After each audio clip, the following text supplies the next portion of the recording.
illicit brews and drugs across the country should be impeached because by doing so, he is interfering with the devolution. I held meetings in Nyeri, attended by Governor Kahiga, Governor Waiguru, Governor Irogo Kangata, Governor Wamatangi, Governor Kiari Badilisha. I held a meeting in Chuka, attended by governors of Embu, of Tharaka Nithi, of Meru. I attended a meeting in Mombasa, attended by governors of Kwale, a representative of the governor of Mombasa, the governor of Taita Taveta, a representative of the governor of Lamu, to discuss. I held a meeting in Nakuru, nearly with all governors present, and all of us jointly, under my chairmanship, the Ministry of Interior and Governors, we agreed on how to tackle the menace of illicit brews. And we have a good story to tell. Out of those efforts, our young men who are sleeping in trenches are back home. Women are very happy their husbands are back home and they are bringing food. In fact, some children have been born. Some have even been named Bigiji because of the effort that I have put in fighting illicit brews.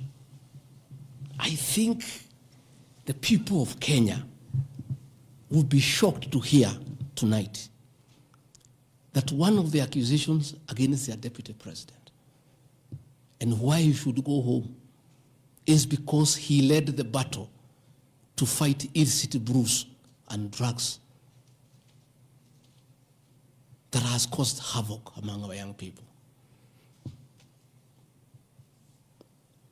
Please, if Rigathi Gachagua is a problem, why don't you assign this job to somebody else? Because this job must be done. We must get our children off drugs. We must fight illicit alcohol. And saying that you want to impeach the deputy president because fighting illicit brews and drugs is interfering with the devolution. I think this is the greatest joke of the year. Even the 291 MPs who signed this motion, most of them, because I know them, have looked for me personally to thank me for the way I have successfully led the war against drugs and illicit brews. And that is why that sham public participation should have had my responses, so that the women could hear that one of the accusations against the deputy president is that he should be sent home because he was leading the war against illicit brews and drugs.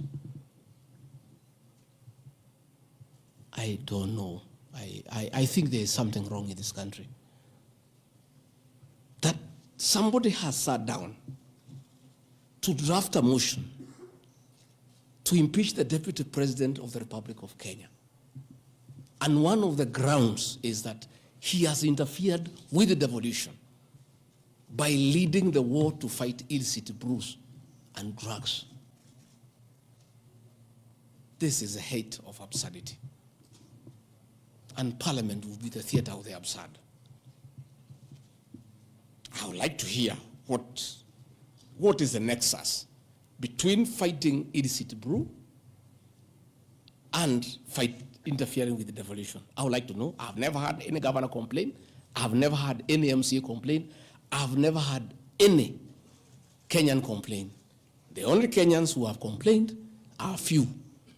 They are the manufacturers who are manufacturing poison under the guise of producing alcohol. Those are the only few ones.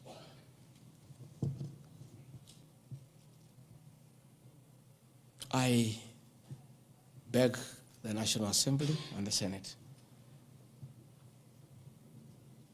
most of the National Assembly, to save face, to consider striking this ground before the motion tomorrow, because it sounds ridiculous to the people of Kenya. Again, if Deputy President Gachagua has to be sent home